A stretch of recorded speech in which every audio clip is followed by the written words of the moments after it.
Nous voilà à 100 jours des Jeux. Je me présente Isabelle de Chatelus, responsable du projet Holy Games de mobilisation de l'Église catholique pour accompagner le monde du sport.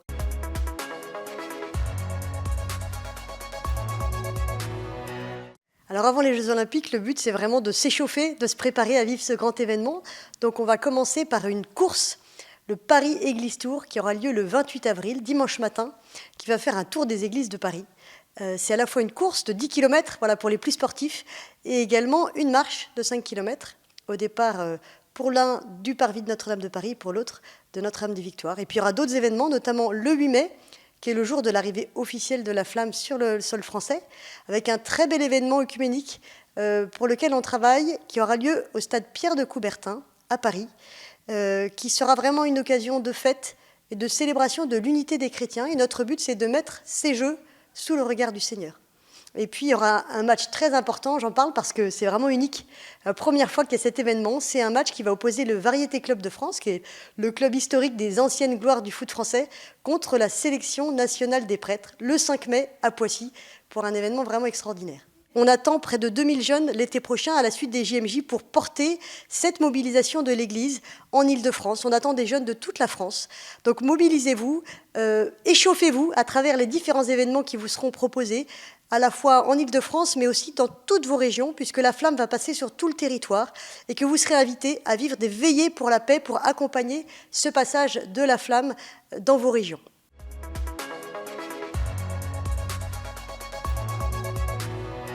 L'accompagnement des sportifs de haut niveau, c'est un enjeu très important. Pour preuve, le CIO lui-même demande à ce que les sportifs soient accompagnés sur le plan spirituel, en exigeant, en demandant à Paris 2024 de proposer une aumônerie sur le village des athlètes. Donc l'Église catholique sera présente au même titre que les autres religions. Pour accompagner ces athlètes, nous avons recruté 40 aumôniers qui ont déjà eu une journée de formation, qui se préparent à cette mission qui est importante. Et donc leur présence, elle sera à la fois sur le village, pour les accompagner personnellement, et puis aux alentours avec des propositions de messes, de célébrations dans différentes langues. Cette proposition, elle sera également possible sur les autres sites que le village de Saint-Denis, puisqu'il y a 8 villages satellites répartis dans toute la France, et des propositions d'accompagnement des sportifs y seront également possibles.